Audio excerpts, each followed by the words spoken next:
Well, good evening, everyone, and welcome. Thank you for joining us.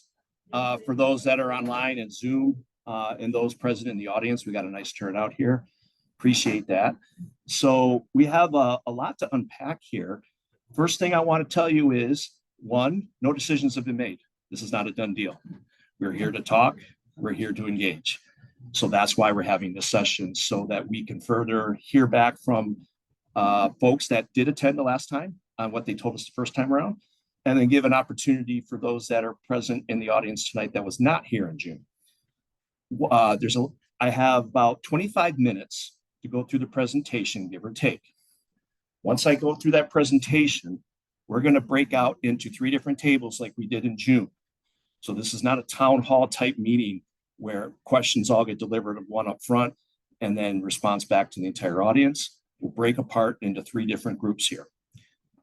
We have note takers. So what we do is we take all of the comments that is given to us and we feed that back in to make sure that it's incorporated into the plan where practical and possible, and then that's submitted to the city for final decision. So I'm going to get a little bit ahead of myself. So I'll hold the questions until we get to the engagement session, and we'll take it from there. So my name is Mark McCullough. I was here last time in June presenting to you about this was more of a starter conversation. So tonight, just starting out with meeting etiquette. If you could comment to learning and avoiding any speculation, we're here to listen. Please remember the importance of the rights and the dignities of others, like critical ideas, not people, and use thoughtful language so that this is a comfortable and respectful session for all participants. I'm Mark McCullough. I'm a consultant with Wildt Trim, who is working on behalf of Nicholas Hutchinson, city engineer, standing over to my right. Jasmine is a community engagement specialist. She was not able to join us tonight, but she plays an active role in gathering information as far as communication that goes out to the public. So if you got a flyer in the mail, that came from her and her team. So what is the purpose of tonight's agenda? So we're going to recap our previous engagement session from June, touch on some points.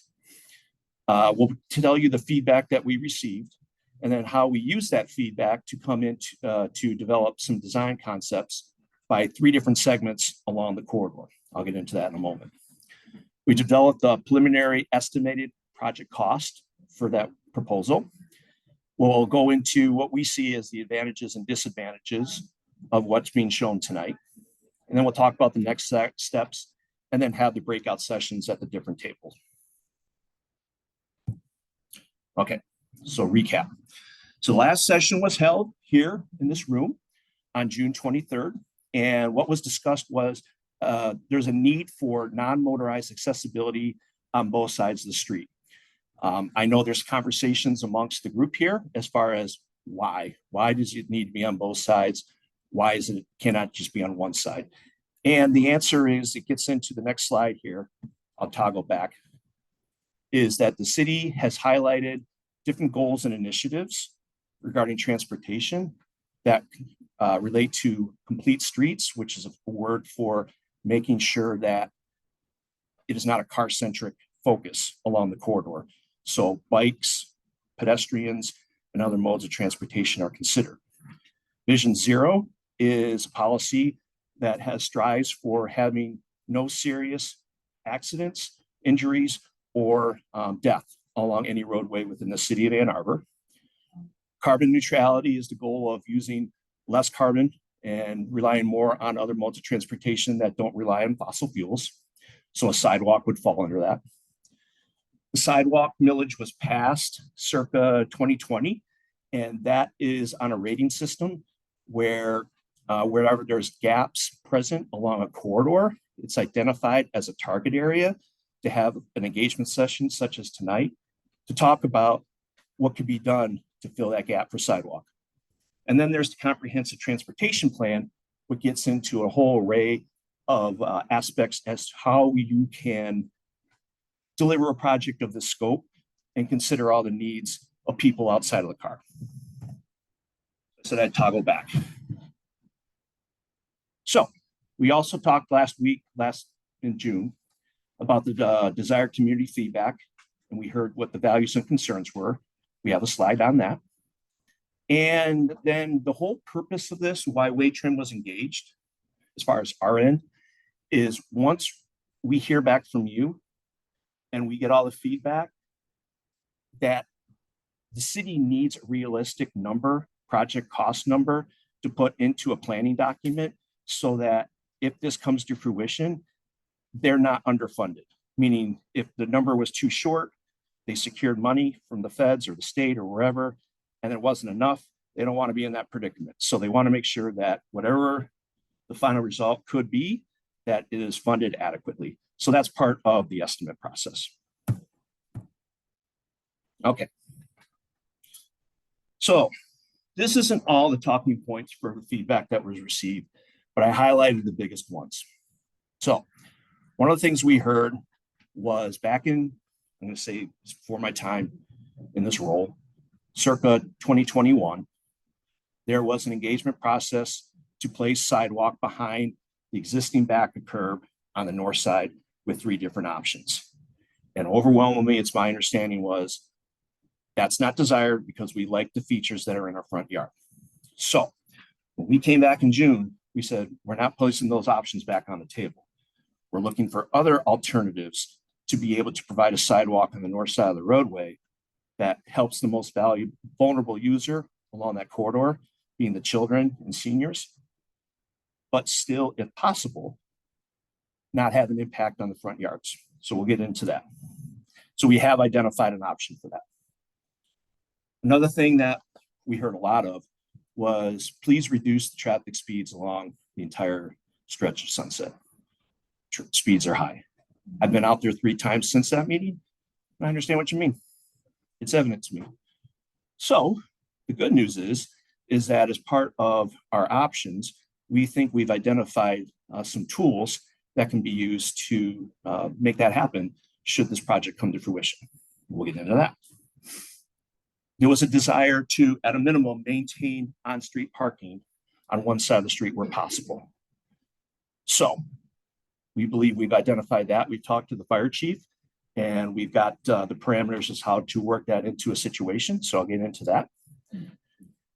Overwhelmingly, people said, please it makes sense to put sidewalk along the frontage of Hunt Park. Low-hanging fruit, we can definitely do that. And we can do that behind the existing back of curb and between the trees so that we're not cutting any of those trees down for the expense of putting in a sidewalk. So that's really was the easiest find that we could give. Now, this one, some people have already expressed this tonight. Why are you doing this? Why is there a need to put it on the north side of the roadway? Spend your limited resources wisely. Well, the initiative, as we talked about, is to still provide the sidewalk on the north side. But what we'll do is we'll get into in a case-by-case situation where we are only proposing to place sidewalk along blocks that make sense for it to belong there and not just arbitrarily doing it from Newport to Wildt Street across the cemetery that wouldn't be used. So there's areas that we've identified that it just doesn't make sense to put a sidewalk in there. So those resources could be used for other needs. Okay, so there was a lot there. Those were a lot of parameters for me and our team to work within. And there's only a limited amount of space to be able to do it. So in addition to you folks in this room tonight, as stakeholders, residents of the area, the other stakeholders that we needed to consult with were the RIDE, so the bus, Parks Commission. So that would be Hunt Park in particular and the 2 nature preserves, and then a water treatment plant, because they are actively using a portion of Sunset between that curve there, that'd be east of their entrance to Newport for deliveries, as you probably have seen. And I have a picture of that. In addition to that, we have the fire chief making sure that we provide enough space for a fire truck to get through there should the inevitable unfortunate event happen where they had to make a call. So we want to make sure we provide them enough space and not have a bunch of parked cars in the way. You can see in the lower left corner, that's the delivery truck. I got a better picture of it in this presentation, but you can see how if we were to utilize space of the roadway for the sidewalk to shift south of the existing north curb line, it limits the opportunity for having parking on both sides of the roadway and still have a vehicle such like this go through there. Cycling, a lot of cyclists out there. I noticed that a lot. At the last meeting, we talked about, hey, is it possible to put some type of a dedicated bike space in there? Unfortunately, we have a good news and bad news to that one. The bad news is that no, we can't put a dedicated feature just for biking in there because there's just not enough space to meet all the needs. However, I have a slide on there to talk about what we call a bike boulevard. So I don't want to get ahead of myself. So one of the tools in the toolbox is called speed management opportunities. So this is a way for, you may have seen these around town. I picked 4 of them from the city's comprehensive transportation plan. That would be the most applicable that could be utilized to slow traffic along the corridor of Sunset. Now, you're not going to see those specific devices in the slides, but just know in the back of your mind, those opportunities do exist if a project comes to fruition. So lane narrowing essentially is what it says. You decrease the width of the travel lane so it encourages drivers to slow their speeds down. So you can get a sense of that on South 7th Street by Pioneer High School. That originally was 2 lanes wide, and then they brought it down. There's no parking on there, so they utilized that empty space there for a bike lane and then a buffer space. But the concept is still the same. The speed cushion in the upper right corner is essentially a cousin of a speed hump as it slows drivers down, but they're more user-friendly to cyclists because it has gaps in between those cushions there so that cyclists are not riding along the hump. So something that can be taken into consideration because there's a lot of cyclists on this roadway. Raised crosswalks. And this is in the lower left corner. So this is an example of South Church Service Drive at Chaucer. Is that how you pronounce that? Chaucer. Where essentially it is what it says.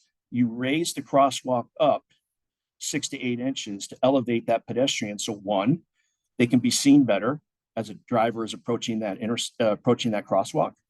And 2, it acts as a speed device to slow traffic down, similar to a speed cushion or the speed table. And there are opportunities at every intersection along Sunset to implement a raised crosswalk under further investigation. So again, we're trying to target those speeds. How can we get those speeds down?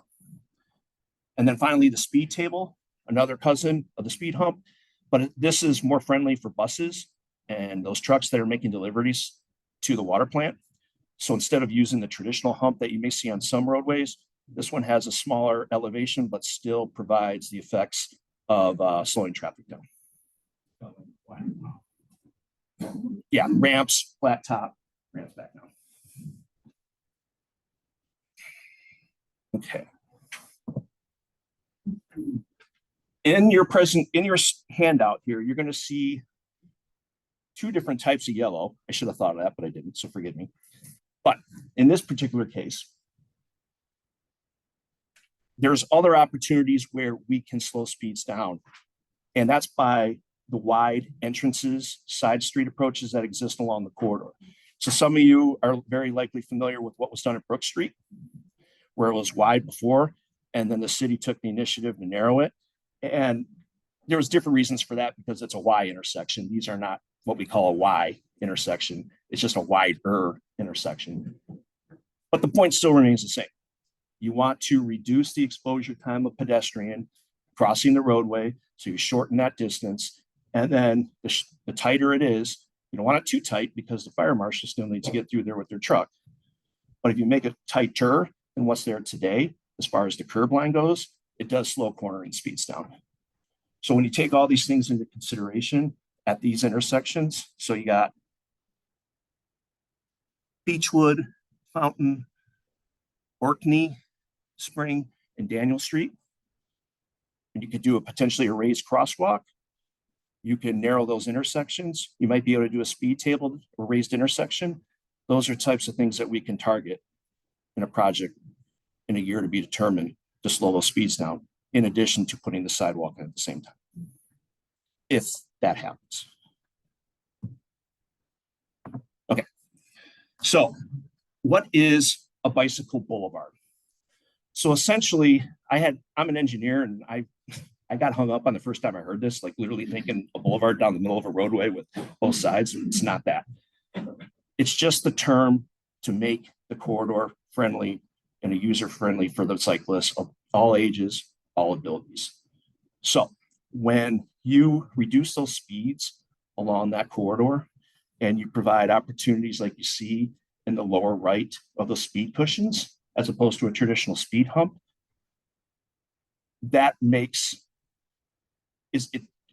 yes, it's not the same as having a dedicated lane. If we had the space for a dedicated lane, that would be preferable. But when you factor in all the other needs, the next best option is to consider a shared environment where the car and the cyclists are using it somewhat like they do today. Not everyone, but some of them. And you make it safer and more user-friendly by slowing those speeds down. So that's the concept of what the bicycle boulevard does. And then I also have suggested that you provide clear signage and markings where applicable for the street classification. And the second one is those bullet points that we talked about the last slide. And then design features that facilitate clear and comfortable experience. So that gets into the design process if this were to happen later. Okay, so this is where we segue into the thoughts, what we heard, and the parameters that we had to work within to develop concepts.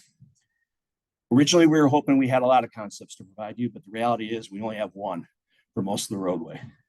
But the good news is at least the one provides most of the targets that we were expecting to give to you, what we heard back in June. So that's at least the silver lining behind it. So this is broken, these slides are broken up into different segments. And each segment, now two doesn't, it did before, but it doesn't anymore. Segment 1 and segment 3 have two subsections to that. So section 1 focuses on Newport Road to the water treatment plant property boundary on the east side where there's a curve there. 1A is what you're looking at right here. So that goes from Newport to Pomona. So listening to what we heard originally, please don't impact our front yards. I'll show you in the next slide here. The concept that's being proposed is to bring that curb and gutter that's there now along the north side and move it in 8 to 10 feet. And then have the sidewalk placed between the new curb and where the back of curb exists today. So that sidewalk is not impacting the properties along that frontage on the north side. That's the solution that we've come up with to meet that point. It would be a 5-foot sidewalk and a 3-foot buffer space. Buffer space, when I say that, it's just the grass space between the back of curb and the sidewalk. So when I say buffer, that's what I'm talking about there, by and large. So we're looking to minimize disturbances to existing elevation, which I touched on. And the existing south curb and sidewalk in this segment would remain as is today. Parking. Along the entire corridor, where you see on this slide here, unless by variance. What that means is that the fire marshal needs to grant a waiver, a variance for parking to be designated on one side of the roadway in this case, if the lane widths are less than 26 feet. So being that this segment would be 20 feet or 22 feet, it would require a variance. Now, we thought to ourselves, all right, people are going to want to know what's the fire marshal think. So we asked him. And his response was, he does not object to it under the condition that 1, he has 15 feet The fire department has 15 feet of space for both their truck and their doors to be open. So that's where that 15 feet, he's measured his truck, and that's what that comes in at. And then 2, they can make maneuvers in and out of key facilities, so the water plant, and then the inner side intersections. If those things happen, he said he is supportive of granting a variance for Sunset to have parking on one side of the street. And we couldn't give 2 sides if we wanted to. So that is highlighting segment 1A between Newport and Pomona. This is the cross section that you see in your handout here. You have 2 existing 15-foot lanes, so it's 30 feet of blacktop out there today with a curb and gutter that's just under 2 feet on each side. No sidewalk on the north side, but you have the existing sidewalk with the variable buffer on the south side of the street.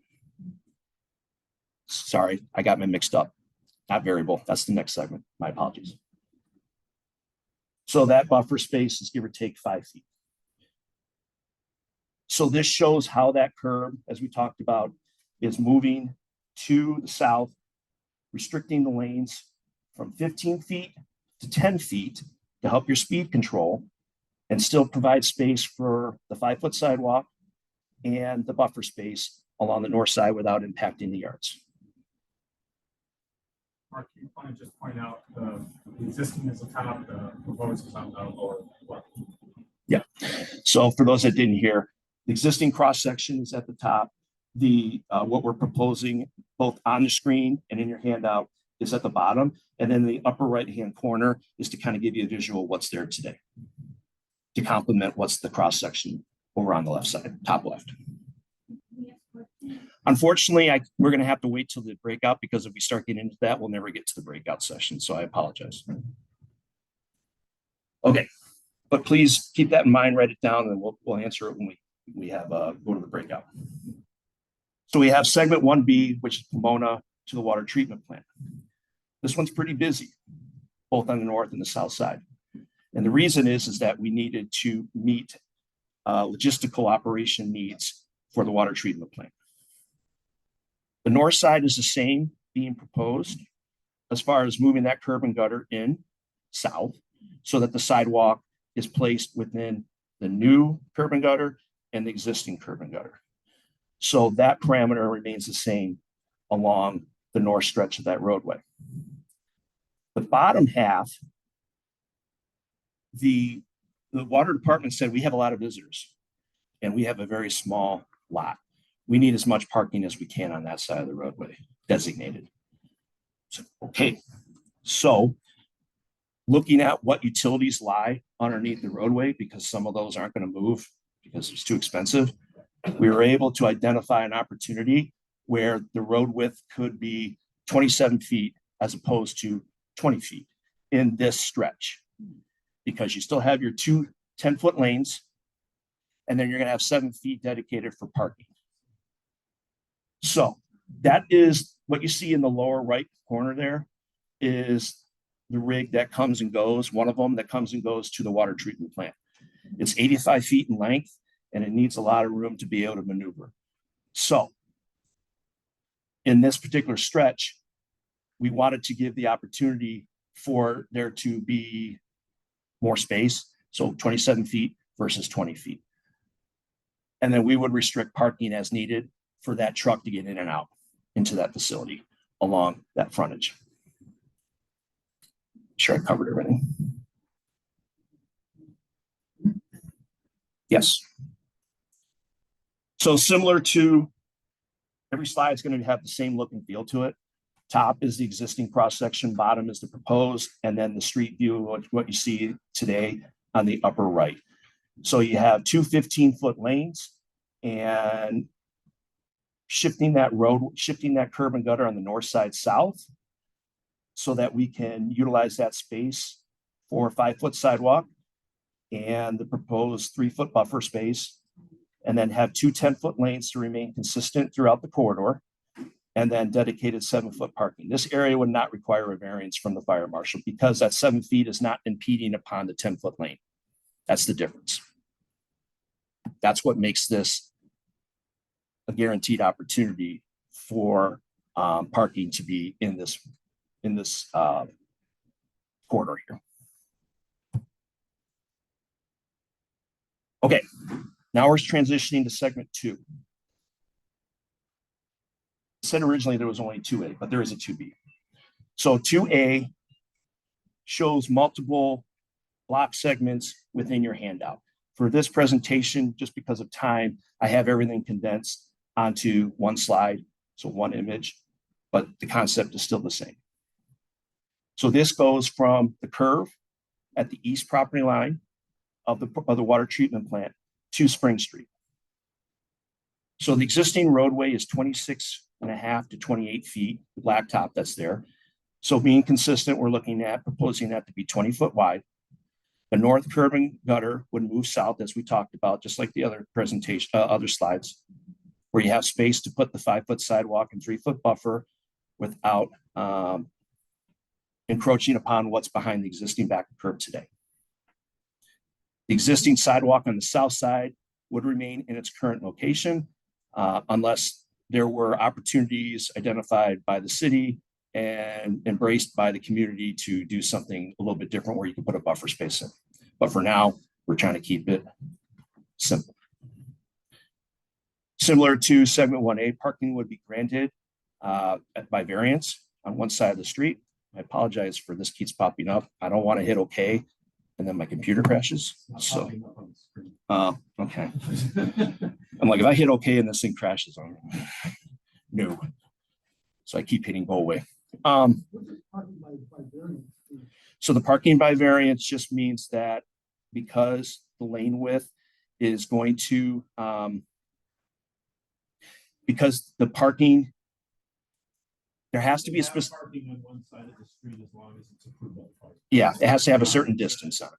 Thanks. I was getting tongue tied. Okay. And so we talked about parking and then minimize disturbances. So the next one, just like we talked about before, cross sections existing on top. That doesn't look right. That's not right.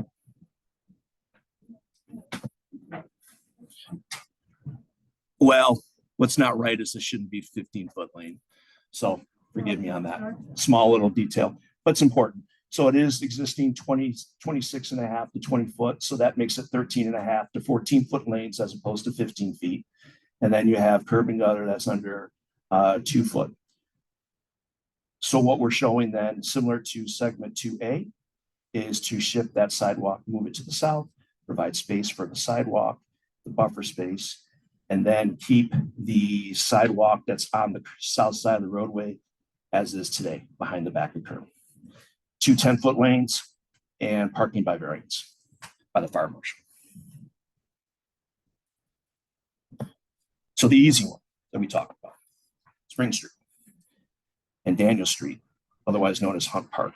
We overwhelmingly heard from the people, hey, this is a great opportunity to put sidewalk there, no objections, we agree.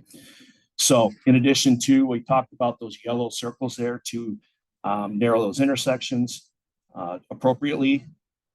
We could also easily put sidewalk in behind the back of curb and meander it, the alignment accordingly, so it fits in between the trees that exist there today, so we're not cutting any trees along that frontage.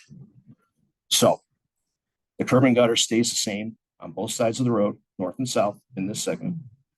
The proposed sidewalk would avoid tree removal, and parking would be similar as the other segments, allowed by variance on the south side and no parking, in this case, no parking on the north side, but that could be flip-flopped if the majority of people felt that way and it made sense. But point is that parking allowed on one side of the street by variance. I don't see a sidewalk on the north side. Thank you very much. So there is no sidewalk on that side. There's no sidewalk on any of the north side. So as a talking point for tonight for the engagement portion, we were looking at, based on how can we get the most bang for our buck for the sidewalk to be utilized and meet the most vulnerable users. by looking at a preliminary plan. Initially, going into this meeting tonight, we felt that that sidewalk along that segment of roadway from Spring Street down to Wildt Street on the north side would be underutilized. It would not be needed. So therefore, we're not proposing it as part of this tonight. The most expensive house on the whole street in that block. I don't know anything about that, but If I could add to what Mark was saying for the rationale for not continuing the sidewalk here, is that once you get down to the turn on Wildt, there's pretty much no way we're going to be able to build a sidewalk along that side with the steep drop off that comes off of there. So being that it couldn't continue all the way around anyway, we felt like this was a logical point to end it there because there's very little on the north side after that. At Spring. so on the north side, it would end at Spring Street. Well, that would be, thank you. Yeah. Ornkey.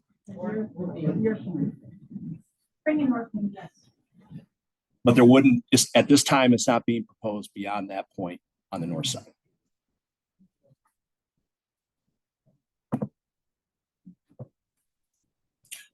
So existing cross section there, we have 14-foot, really, yeah, 13 to 14-foot lanes, 13.5 to 14-foot lanes there in that segment.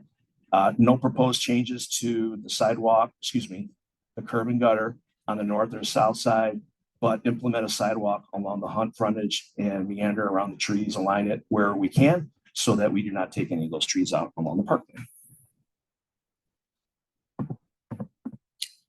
All right, now we're transitioning into segment 3, rounding third and coming home. So this segment 3 focuses on Daniel Street to the curve at Wildt. And it's broken up into 2 segments. Similar to segment 2B, 3A is a lot like 2B in the sense that no sidewalk, as we just said, is being proposed along the north side of the roadway at this time. And there's already existing sidewalk on the south side. So no curb and gutter changes. The only thing that we would envision happening is this designated parking along one side of the street per the variance. That's not even a variance, it doesn't even need it. Parking allowed on one side of the street because we have the designated widths for code. So you don't show me about the end of Sunset and Wildt. Yeah. So what's happening on the corner? We're getting there. Oh, sorry. So Next slide. You read ahead. Park on one side.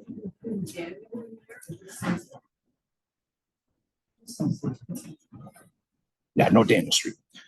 Okay, so existing cross section on the top and no changes as far as existing curb and gutter on the south side of the road and no sidewalk being proposed on the north side. And I think I said that wrong.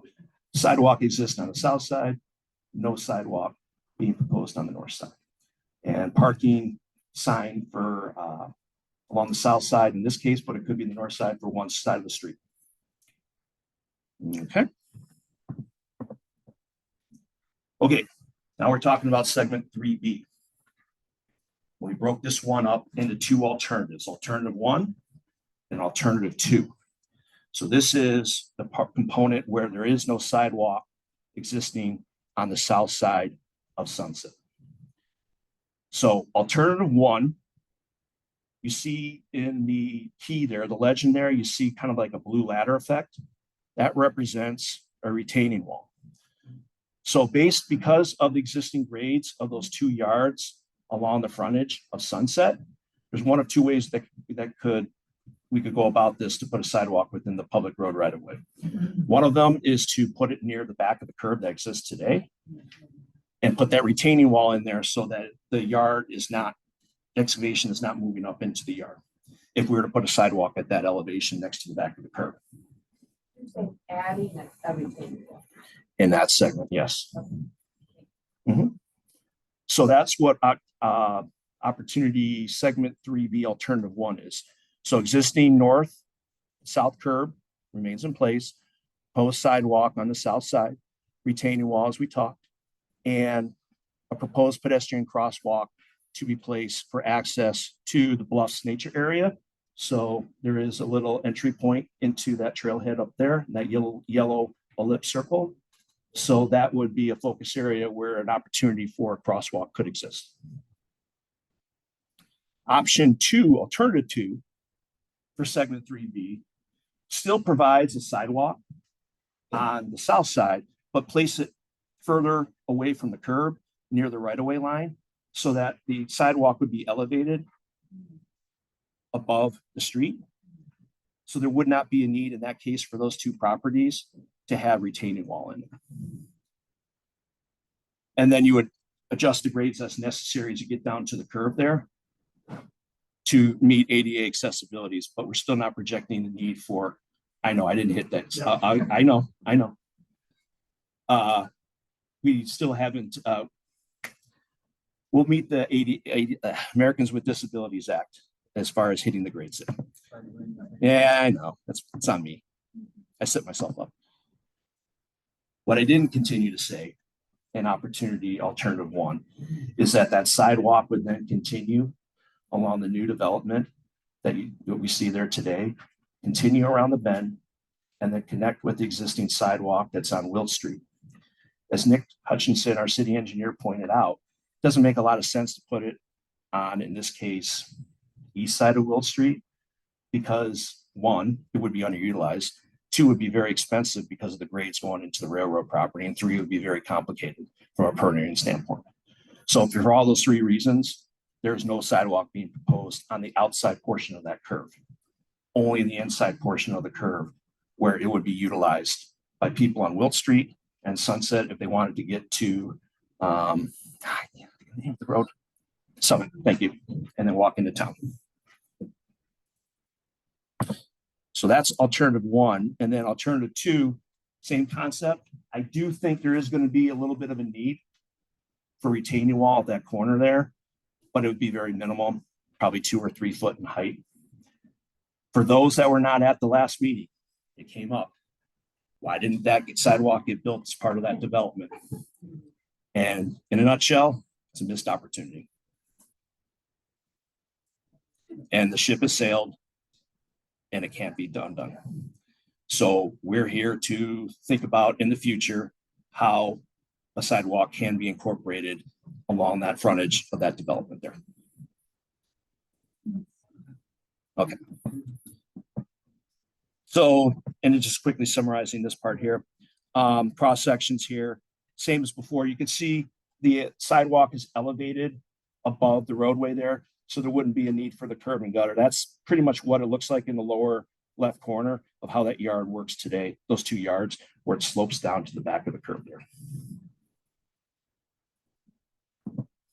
Okay, so we're going to segue now into estimated project costs. We broke this thing up in a couple different ways. 1, so you can see how it looked like by segment. And 2, because a lot of the project would require resurfacing, because putting the sidewalk into the from the north to the south, and you would have to do some saw cutting along that pavement. And frankly, the pavement is getting old and tired, and it could use some love. We incorporated a projected cost of what just the asphalt would be per that segment, in addition to what the sidewalk only portion would be. So I have a breakdown there, segment 1A, so you can see what correlates to which column. And then the bottom all work just summarizes, tallies up those 2 prices.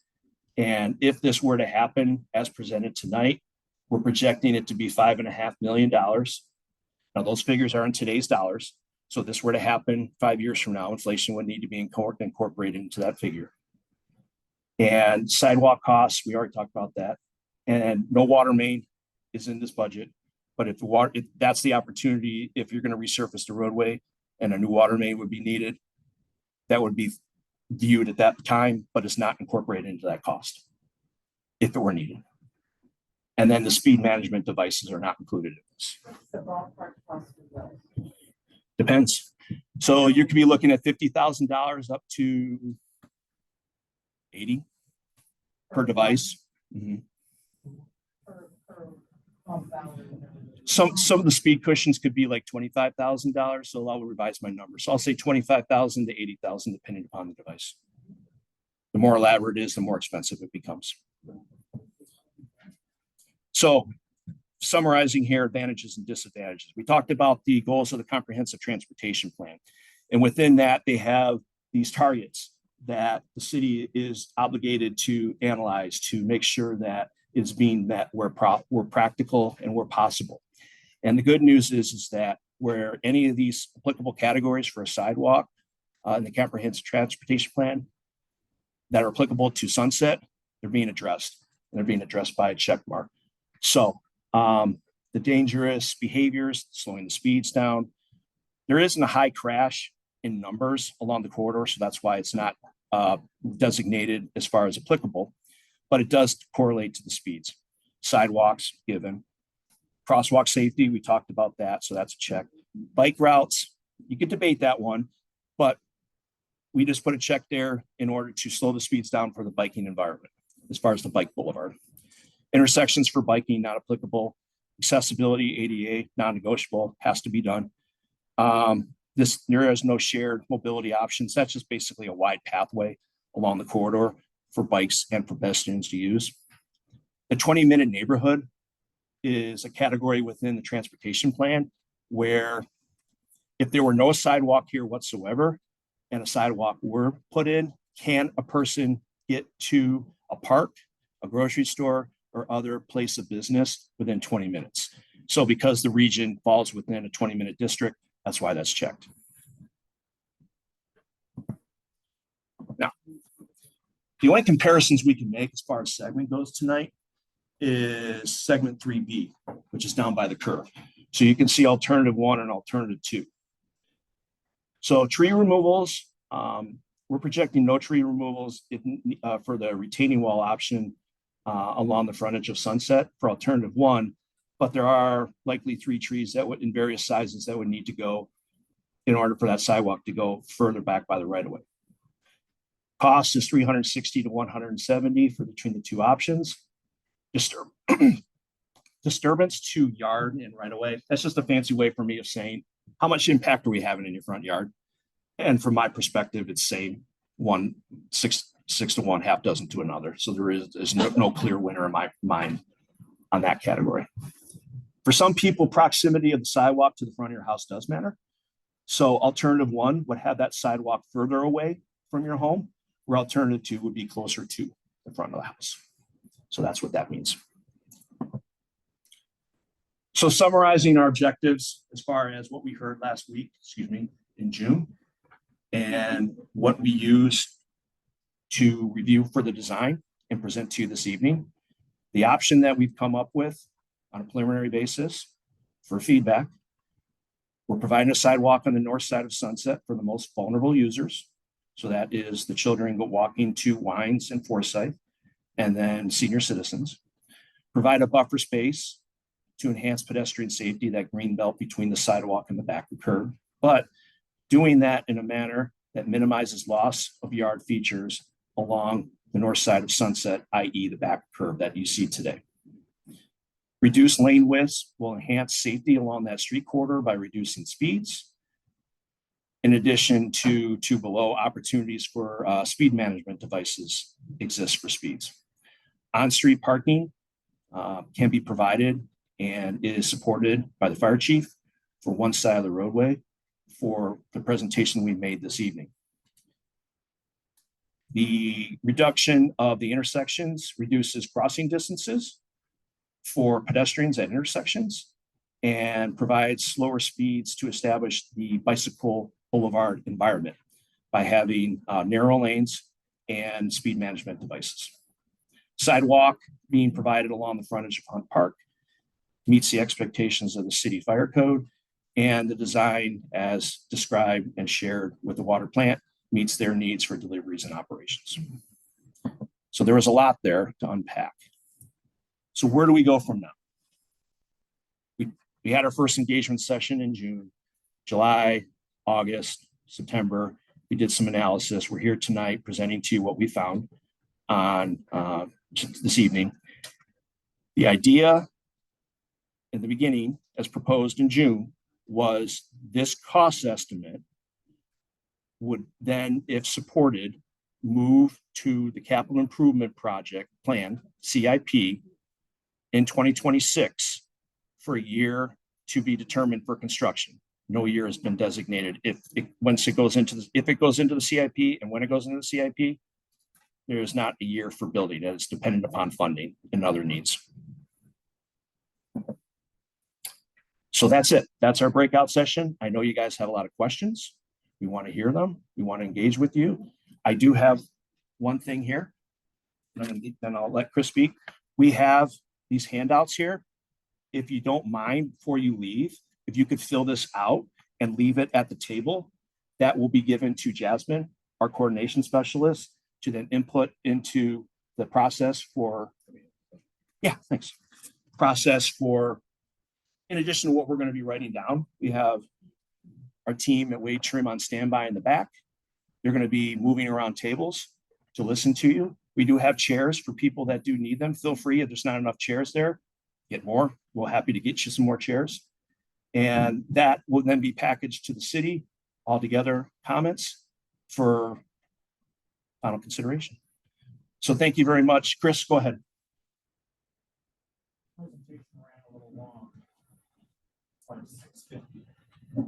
How long do you have a look for? What time do you leave? At 7:15, 7:20? My guess is 7:30. I'll talk to him. That was the main part. And then if people have follow-up. I mean, if I have to stick around the lobby upstairs, I will. And if people have follow-up questions, how can they hold of us? They can get a hold of us. It's not in there, is it? So on the, is there an email on that sheet of paper there?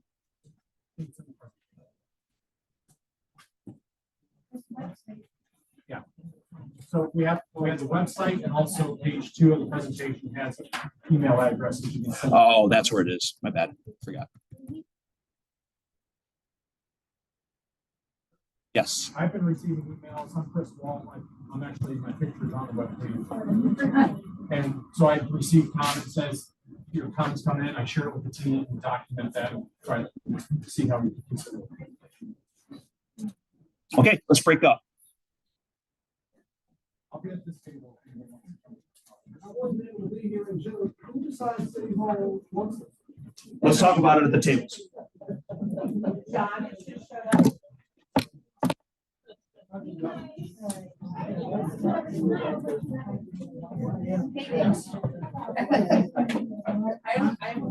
All 3 tables are the same.